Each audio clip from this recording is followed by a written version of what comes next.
Abu Kilabah. Abu Kilabah sahabat Nabi radhiyallahu anhu. Abu Kilabah radhiyallahu anhu ini orang jarang tahu kan namanya, tapi dia punya kisah yang unik. Kisahnya begini. Satu waktu ada satu orang lagi jalan musafir dari satu kota ke kota lain. Orang ini jalan pakai kuda teman-teman sekalian, sampai dia kehabisan bekal. Dia lihat di padang pasir yang luas ada satu kemah di situ, ada satu kemah. Kemah ini teman-teman sekalian, dia turun, dia masuk, dia bilang saya lihat pemandangan yang sangat memilukan. Kemah itu kosong, tidak ada makanan, tidak ada minuman, dan ada satu orang terbaring dengan punggungnya, kedua tangannya putus, kedua kakinya putus, kedua matanya buta. Orang ini cuma tergeletak. Lalu saya bilang, Assalamualaikum warahmatullahi wabarakatuh. Orang itu jawab, Waalaikumsalam warahmatullahi wabarakatuh. Lalu kemudian saya datang mendekati dia, dan saya lalu berkata pada dia, siapa anda ini? Dan apa ceritanya anda ada di padang pasir ini?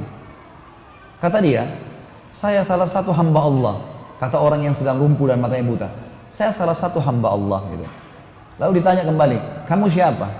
Dia bilang, saya musafir, sedang kebetulan lewat, butuh minuman dan makanan, kehabisan gitu kan. Kata orang ini, kata orang ini, Alhamdulillah, segala puji bagi Allah yang menyempurnakan nikmatnya pada saya. Ini orang lumpuh yang bilang ini, tangannya putus, kakinya putus, matanya buta.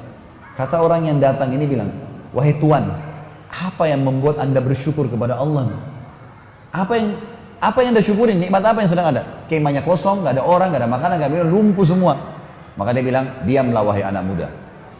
Kamu tidak tahu kalau sebenarnya nikmat Allah sangat besar pada saya. Saya bisa mengucapin kalimat saja sudah menutupi semua kekurangan saya ini. Sebuah nikmat yang tidak terhingga. Alhamdulillah atas segala hal. Orang ini bilang, saya kagum dengan orang ini. Lalu saya bilang sama dia, baiklah, ada yang bisa saya bantu? Kata orang yang pendatang ini. Dia bilang, ada anak saya laki-laki satu-satunya, selalu nemanin saya di sini. Dia merawat saya, dia memberikan minum, dia memberikan makan, dia merawat saya lah. Sekarang sudah 3 hari nggak balik-balik. Coba kamu cari di sekitar kemah ini. Siapa tahu ada. Dan memang perlu kamu tahu di padang pasir ini yang hidup cuma saya sama anak saya. Nggak ada orang lain. Jadi kalau ada orang kamu lihat itu berarti anak saya. Kata dia, baiklah. Dia bilang, saya keluar. Nggak jauh dari kemah itu ada jenazah manusia yang lagi dikerumuni oleh singa.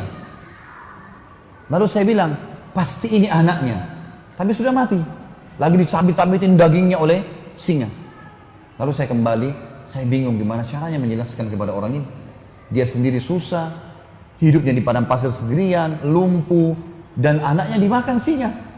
Lalu saya pun datang, lalu saya mengatakan, wahai saudaraku, kata orang ini, pendatang bilang sama orang yang lumpuh ini, wahai saudaraku, apakah anda mengetahui kisah Nabi Ayub? Kata orang itu, tentu saja.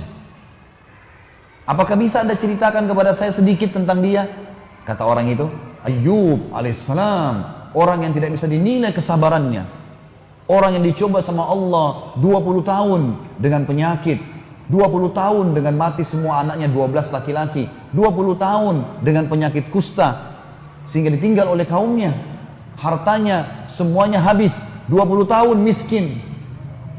Kata orang ini, yang anda ucapkan benar, dan saya berharap anda bisa menjadi bagian kecil dari Ayub, karena anak anda, Ayub kan 12 orang laki-lakinya mati, anda satu anak laki-laki anda ini sudah mati dimakan singa.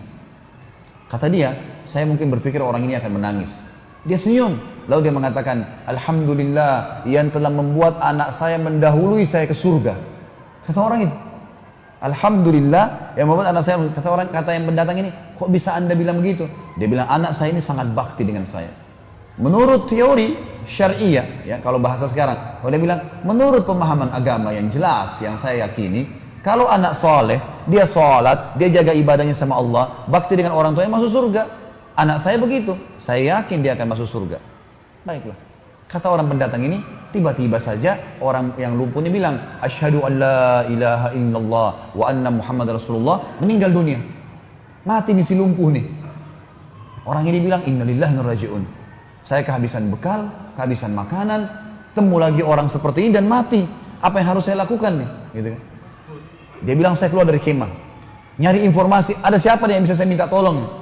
Dia bilang gak lama kemudian lewat 4 orang naik kuda dari kejauhan dengan hikmah Allah. Ini orang sambil bilang, saya sambil berdoa, ya Allah utuslah kepada kami orang yang bisa membantu. Gitu kan? Ternyata teman-teman sekalian, lewatlah 4 orang naik kuda, dia bilang. Penampilannya kayak orang-orang kerajaan, rapi, kudanya rapi gitu, dengan kecepatan tinggi. Saya pun teriak dari jauh, hai fulan, berhentilah. Ternyata dengan hikmah Allah mereka dengar saya. Mereka pun datang, lalu mereka bilang, ada apa dengan kamu? Kenapa kau minta tolong? Ada sesuatu? Dia bilang, dalam kemah ini ada orang tua meninggal. Kakinya lumpuh, tangannya lumpuh, matanya buta, anaknya pun dimakan oleh singa. Kata mereka 4 orang ini, apa kamu bilang? Orang buta, orang lumpuh, mana dia? 4 orang ini seakan-akan memang tahu gitu, kenal. Turun dari kudanya, katanya ada dalam kemah. Saya sudah tutup dengan kain, meninggal. Maka pada saat dibuka wajahnya, 4 orang ini teman-teman mencium-cium jenazahnya orang lumpuh ini. Sambil menangis. Orang ini tambah tidak mengerti. Kenapa kalian nangis? Siapa orang ini gitu?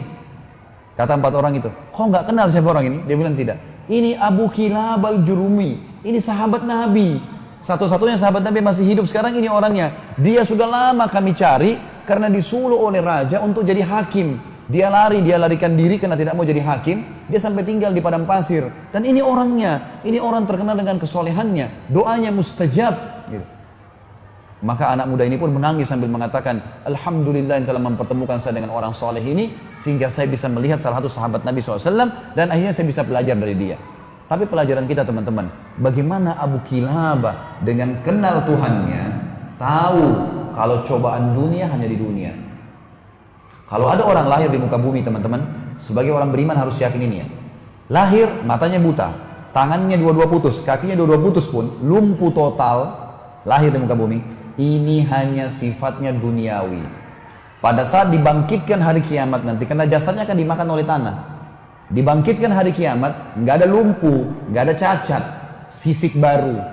Kata Nabi SAW, semua manusia akan dibangkitkan pada hari kiamat. Laki-lakinya seperti poster Adam, 60 siku ke langit, 27,5 meter. Dan semua perempuan seperti ibunya Hawa, 40 siku ke langit, 17,5 meter. Gak ada lagi pendek-pendek, gak ada lagi orang yang ya cacat, semuanya sembuh. Dan subhanallah sebagian dokter mengadakan penelitian juga, kalau ada orang kena kanker, kena tumor, penyakit yang parah, begitu meninggal, jenazahnya itu pernah dicek, diperiksa, hilang penyakit itu. Jadi hanya sifatnya duniawi, di jasadnya itu sudah tidak ada penyakit itu, hilang bersama dengan ruhnya keluar. Jadi teman-teman orang beriman tahu, yang membuat Abu Kilabah bisa sabar, dia tahu ini dunia. Sabarin aja. Yang penting beriman, nanti di akhirat dikasih semuanya. Aman. Bagaimana manfaatnya orang yang kenal Tuhan?